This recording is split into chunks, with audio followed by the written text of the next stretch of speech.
Hi student. हमारा आज का जो टॉपिक है वो है होम्योस्टैसिस। तो सबसे पहले मैं आपको ये बताऊं कि हम चैप्टर 15 और जो सेकंड ईयर का फर्स्ट चैप्टर है उसको हम स्टार्ट कर रहे हैं और हम बात कर रहे हैं होम्योस्टैसिस की। स्टूडेंट, जब भी आप होम्योस्टैसिस को देखते हैं तो हमारे पास होम्यो जो है स्टैसिस होता है स्टेबल और होम्यो का मतलब होता है सिमिलर। तो जब भी हम होम्योस्टैसिस की बात करते हैं तो इसका मतलब है सिमिलर स्टेबिलिटी। किसी भी ऑर्गेनिज्म की बॉडी के अंदर जो सिमिलर स्टेबिलिटी होती है उसको हम कहते हैं होम्योस्टैसिस। यहाँ पे होम्योस्टैसिस को स्टार्ट करने से पहले मैं आपको एक चीज़ डिस्कस करता हूँ कि जैसा कि जो मेरी बॉडी का ऑप्टिमम टेम्परेचर है वो है 37 और मेरी बॉडी जो है वो मैक्सिमम स्टेबिलिटी उसकी कहाँ पे होती है 37 पे। लेकिन इसके अलावा जो कुछ दूसरे ऑर्गेनिज़म हैं, कुछ बर्ड्स हैं, कुछ अदर मैमल्स हैं, बेफेलोस हैं, काऊ है, रैबिट है, गोट है, शीप है, तमाम का जो ऑप्टिमम बॉडी का टेम्परेचर होता है वो डिफरेंट है। ओके, किसी का 30 होगा, किसी का 37 होगा, किसी का 35 होगा। बहुत सी लिजर्ड्स हमारे पास होती हैं और फिशेस हैं और बेशुमार हमारे पास एम्फीबियंस हैं। तो हर एक की बॉडी का टेम्परेचर दूसरे ऑर्गेनिज्म की बॉडी से डिफरेंट होता है। ओके, तो सबसे पहली बात ये है कि ये जो हर एक ऑर्गेनिज्म की बॉडी का टेम्परेचर जो मुख्तलिफ होता है, जो चेंज होता है, वो किस वजह से होता है। एक सेंटेंस को मैंने आपको फर्स्ट ईयर में भी पहले बताया था कि हमारे पास सबसे पहले जो ऑर्गेनिज्म वर्टिब्रेट्स में बने थे वो थे फिशेस अकॉर्डिंग टू एवोल्यूशन।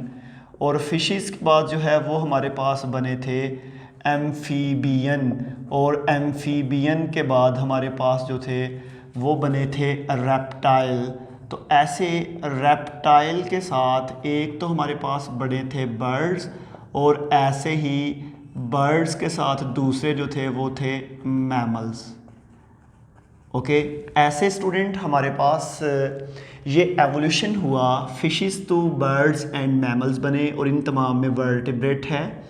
जो जो स्पीशीज़ बनती गई इनमें एवोल्यूशन होता गया, नए ऑर्गेनिज्म बनते गए, वो उसी वक्त अपने इन्वायरमेंट के साथ एडजस्ट होते गए।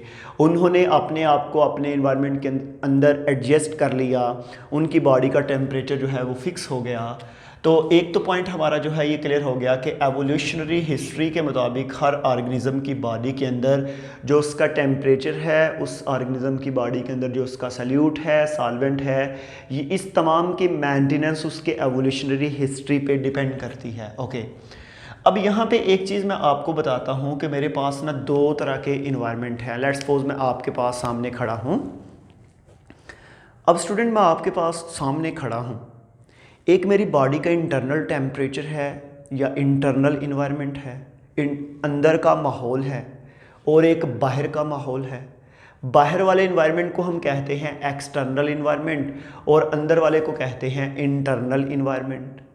यहाँ पे एक चीज़ आप तमाम बच्चे याद रखें कि जब भी एक्सटर्नल इन्वायरमेंट में जो वाइड चेंज आती है, बाहर के माहौल में जो चेंज आ रही है, एक्सटर्नल इन्वायरमेंट में जो वो वाइडर चेंज आती है, उसको मद्देनज़र रखते हुए हमारी बॉडी के इंटरनल इन्वायरमेंट में भी चेंज आती है, लेकिन उतनी नहीं जितनी के एक्सटर्नल इन्वायरमेंट में आती है। कैसे? जैसे यहाँ पे अगर मैं आपको एक चीज़ बताऊँ कि बाहर अगर आप मॉर्निंग में देखें तो टेम्परेचर कुछ है, मॉर्निंग के बाद अगर आप जो है आफ्टरनून देखें तो कुछ है, इवनिंग में देखें तो कुछ है, नाइट में देखें तो कुछ है। मीन के इन केस ऑफ 24 आवर्स हर घंटे में टेम्परेचर चेंज हो रहा है और ठीक ठाक उसमें चेंज आती है, लेकिन आपकी बॉडी का जो इंटरनल टेम्परेचर है उसमें उतनी चेंज नहीं आती। आपकी बॉडी में स्टेबिलिटी रहती है, सिमिलर स्टेबिलिटी रहती है, जिसको हम क्या बोलते हैं? होम्योस्टैसिस। क्या कहते हैं? होम्योस्टैसिस। तो होम्योस्टैसिस के बाद अब मैं आपको दो तरह के इन्वायरमेंट के बारे में बता दिया, एक्सटर्नल इन्वायरमेंट के बारे में बता दिया और एक्सटर्नल इन्वायरमेंट के साथ मैंने दूसरा इंटरनल इन्वायरमेंट के बारे में बता दिया। तो अभी स्टूडेंट आपने एक चीज़ और जहन में रखनी है, वो जो चीज़ आपने जहन में रखनी है उसमें आपने क्या देखना है कि उसमें आपने जो स्टडी आपने करनी है उसमें आप किसको देखें, दोनों की फ्लक्चुएशन, एक्सटर्नल इन्वायरमेंट और इंटरनल इन्वायरमेंट की जो फ्लक्चुएशन होती है, इसी फ्लक्चुएशन के मद्देनज़र हमारे पास 3 तरह के कंपोनेंट हैं आपकी बॉडी में जिनको हम बोलते हैं ससेप्टिबल कंपोनेंट। कौन से कंपोनेंट? ससेप्टिबल, हसास, जो आपकी बॉडी के लिए बहुत ज़रूरी है। वो जो ससेप्टिबल कंपोनेंट है उनमें पहले नंबर पे वाटर, उसके बाद सल्यूट और तीसरा है टेम्परेचर। इन तीनों कंपोनेंट की आपकी बॉडी में कंसंट्रेशन को मेंटेन करना बहुत ज़रूरी है। तीनों जो आपके पास कंपोनेंट हैं इनका आपकी बॉडी को जो है बहुत ज़रूरी है। इसमें सबसे पहले जो है आपके पास कुछ टर्म्स हैं, osmo regulation, excretion and thermo regulation. Student ये जो 3 चीज़ें हैं इनको आपने ऐसे देखना है कि जो ऑस्मो रेगुलेशन होता है इसका मतलब है कि आपकी बॉडी में वाटर की कॉन्सेंट्रेशन को मेंटेन करना। एक्सक्रीशन होता है आपकी बॉडी में से नाइट्रोजनस वेस्ट को रिमूव करना। और थर्मो रेगुलेशन का मतलब होता है आपकी बॉडी में टेम्परेचर की कॉन्सेंट्रेशन को मेंटेन करना। ओके, तो ऐसे ये हमारे पास जो है ससेप्टिबल कंपोनेंट की हमने बात की, हमने एक्सटर्नल इन्वायरमेंट की बात की, हमने इंटरनल इन्वायरमेंट की बात की, हमने होम्योस्टैसिस का इंट्रोडक्शन बताया। तो अब यहाँ पे मैं कुछ चीज़ों के बारे में बताता हूँ। एक पॉइंट है कंट्रोल सिस्टम, और इसको जो है अक्सर डिस्कस भी किया जाता है, define control system and it's component.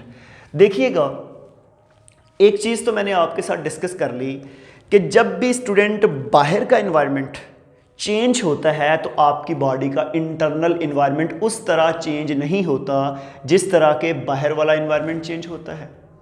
Question ये है कि आपकी बॉडी का इंटरनल टेम्परेचर, आपकी बॉडी के इंटरनल वाटर, आपकी बॉडी के इंटरनल सल्यूट कॉन्सेंट्रेशन उस तरह क्यों नहीं चेंज होती, ये मेंटेन कैसे रहती है।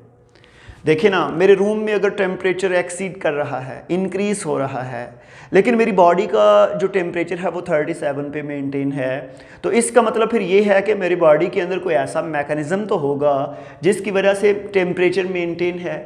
वो एक सिस्टम है जो कंट्रोल करता है बॉडी के टेम्परेचर को, उसको हम क्या बोलते हैं? Control system. क्या बोलते हैं जी? Control system. कंट्रोल सिस्टम को समझने के लिए आपको ये एक मैंने डायग्राम जो है वो बनाई हुई है। यहाँ पे मैंने एक पॉइंट लिखा है एक्सटर्नल इन्वायरमेंट। एक्सटर्नल इन्वायरमेंट में फ्लक्चुएशन जो है वो वाइड रेंज में हो रही है। अब ये मेरे पास ब्लू कलर की एक बॉडी है, ये इसकी एक्सटर्नल लेयर कह सकते हैं या आप इसकी स्किन कह सकते हैं। इस स्किन में एक सिस्टम लगा हुआ है जिसको हम बोलते हैं कंट्रोल सिस्टम। ओके, अब देखें, बाहर फॉर एग्जांपल टेम्परेचर जो है वो हो गया जी 40 डिग्री, आपकी स्किन का 37 डिग्री था, वो हो गया 37.6 डिग्री। मीन कि थोड़ी सी चेंज आई आपकी स्किन में, लेकिन उतनी नहीं आई जितनी के एक्सटर्नल इन्वायरमेंट में है। उसके बाद बॉडी के अंदर ये सेल्स हैं, इन सेल्स के मेम्ब्रेन पे भी एक सिस्टम लगा हुआ है जिसको हम क्या बोलते हैं? Control system. अब इस कंट्रोल सिस्टम में भी चेंज आएगी 37 से, उधर 37.6 थी, इधर 37.4 कह सकते हैं। इसी तरह न्यूक्लियस लेवल पे और चेंज आएगी। तो मुझे ये बताएं, जो स्किन में चेंज थी वो सबसे ज़्यादा थी, सेल की मेम्ब्रेन में और कम, सेल के अंदर और कम, और आहिस्ता आहिस्ता जो हम सेंट्रल ओपिनियन पॉइंट पे जाते हैं तो वहाँ पे हमारे पास चेंज जो है वो कम से कम होती जाती है। तो ऐसे ही यहाँ पे अगर आप देखते हैं, यहाँ पे हम कुछ 2 सेल्स को अगर बनाएं, मैं उनको ग्रीन कलर से बना लेता हूँ। मेरे पास ये सेल्स हैं और आप तमाम बच्चों को पता है कि सेल्स के साथ ब्लड वेजल्स मूव करती है। अब सेल के साथ जब ब्लड वेजल मूव करती है तो अब सेल के बाहर जो फ्लूइड है उसको हम बोलते हैं इंटरस्टिशियल फ्लूइड। क्या बोलते हैं? Interstitial fluid. अब इंटरस्टिशियल फ्लूइड के साथ ये सेल और इसको हम बोलते हैं ब्लड वेसल। अब ब्लड वेसल और इंटरस्टिशियल फ्लूइड और सेल, स्टूडेंट याद रखिएगा कि जब एक्सटर्नल इन्वायरमेंट में चेंज आती है तो इंटरस्टिशियल फ्लूइड में ज़्यादा चेंज आती है और उसके बाद सेल में उससे कम चेंज आती है। समझ आ रही है? वही वो डायग्राम के ये सेल्स हैं, इनके सेंटर में इंटरस्टिशियल फ्लूइड होगा, जब स्किन में चेंज आएगी फिर इंटरस्टिशियल फ्लूइड में चेंज आएगी, फिर सेल में चेंज आएगी, और इंट्रा सेलुलर एरियाज में चेंज बहुत कम आती है। समझ आ रही है? तो सेल के अंदर जाके चेंज जो है वो बिल्कुल कम होती है।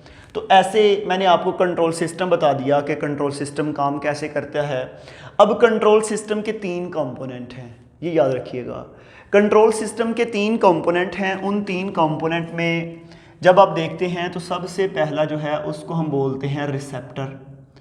रिसेप्टर के बाद है कंट्रोल सेंटर और कंट्रोल सेंटर के बाद है इफेक्टर। ओके, सबसे पहला क्या है? रिसेप्टर, उसके बाद क्या है? कंट्रोल सेंटर, उसके बाद क्या है? इफेक्टर।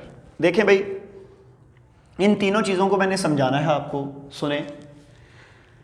फॉर एग्जांपल ये मेरा हाथ है, इसको यहाँ से हम नीडल से टच करते हैं। जो ही नीडल से टच करेंगे ना तो ये मैसेज को सेंस करेगा, मैसेज को रिसीव करेगा। ये जो रिसीव करता है इसको हम कहते हैं रिसेप्टर। यहाँ पर डिफरेंट रिसेप्टर हैं, जो टच के रिसेप्टर हैं, पेन के रिसेप्टर हैं, टेम्परेचर सेंसिटिव रिसेप्टर हैं। वो जब इसको रिसीव करता है तो रिसीव करने के बाद जो रिसेप्टर मैसेज कहाँ पे भेजते हैं? ब्रेन की तरफ। अब ब्रेन में डिफरेंट एरियाज हैं जो मैसेज को डिटेक्ट करते हैं।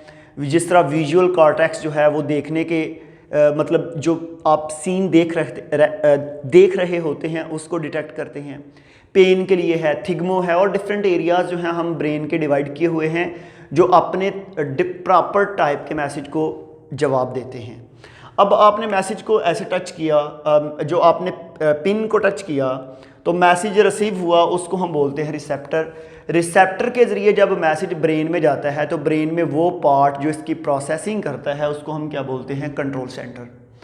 अब कंट्रोल सेंटर से जो मैसेज आएगा ना, फॉर एग्जाम्पल अगर तो ये इससे आपको पेन हो रही है तो आपके ये मसल कांटेक्ट करेंगे और आप पीछे कर लेंगे, इसको हम क्या बोलते हैं? इफेक्टर। क्या कहते हैं जी? इफेक्टर। इसी तरह अगर आप देखें तो इस वक्त मैं गर्मी में खड़ा हूँ, ठीक है, हीट है बहुत ज़्यादा।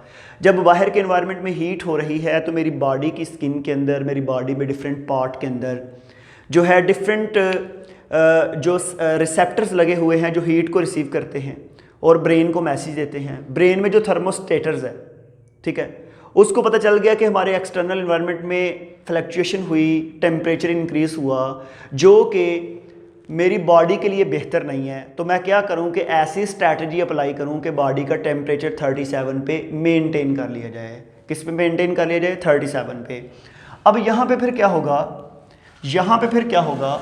अब हमारे पास यहाँ पे ये होगा कि वो ब्रेन से प्रोसेस होने के बाद स्किन से स्वेट ग्लैंड जो है स्वेट रिलीज होगा, वेपोराइजेशन होगी और आपकी बॉडी के टेम्परेचर को मेंटेन किया जाएगा। ये सारे का सारा काम कौन कर रहा है? कंट्रोल सिस्टम, जिसके कितने कंपोनेंट हैं? 3, receptor, control centre and effector. अच्छा, अब यहाँ पे एक पॉइंट है, उसका नेम है फीडबैक मैकेनिज्म। क्या है जी? Feedback mechanism. देखें, जब भी आपने मैसेज लिया तो मैसेज रिसीव हुआ, ये मैसेज की फीडिंग हुई है। फीडिंग होने के बाद जब ब्रेन में गया तो ब्रेन में उसमें प्रोसेस ही हुई तो उसने दोबारा उसको जवाब दिया। तो पहले फीड हुआ, फिर बैक जो जवाब आया, इसको हम क्या बोलते हैं? Feedback mechanism. क्या बोलते हैं जी? अब फीडबैक मैकेनिज्म की 2 टाइप्स हैं। एक वो है जिसको पॉजिटिव फीडबैक मैकेनिज्म कहते हैं और दूसरा कौन सा है? Negative feedback mechanism. देखें स्टूडेंट, अगर मेरे एक्सटर्नल इन्वायरमेंट के अंदर टेम्परेचर इंक्रीज हो रहा है और मेरी बॉडी के अंदर भी मैसेज रिसीव होने के बाद, प्रोसेसिंग के बाद बॉडी में भी टेम्परेचर इंक्रीज हो जाए, तो इसको बोलते हैं पॉजिटिव फीडबैक मैकेनिज्म। क्योंकि जिस तरह इन्वायरमेंट में फ्लक्चुएशन हो रही है उसी तरह की मेरी बॉडी के अंदर भी फ्लक्चुएशन होती है, इसको हम बोलते हैं पॉजिटिव फीडबैक मैकेनिज्म। लेकिन इसके रिवर्स, अगर इन्वायरमेंट में टेम्परेचर इंक्रीज हो रहा है और मेरी बॉडी के अंदर टेम्परेचर डिक्रीज हो रहा है कोई स्ट्रैटेजी लगा के, तो इसको क्या बोलते हैं? Negative feedback mechanism. तो हमारे पास सिंपल सा टॉपिक था होम्योस्टैसिस, कि एक्सटर्नल इन्वायरमेंट में वाइडर चेंज आने के बावजूद हमारा इंटरनल इन्वायरमेंट जो है उसमें उस तरह की फ्लक्चुएशन नहीं आती, इसको हम बोलते हैं होम्योस्टैसिस। और ये इसका थोड़ा सा मैंने आपको इंट्रोडक्शन बताया, और इंट्रोडक्शन के बाद हम नेक्स्ट टॉपिक को डिस्कस करेंगे स्टूडेंट। आज के लिए थैंक यू।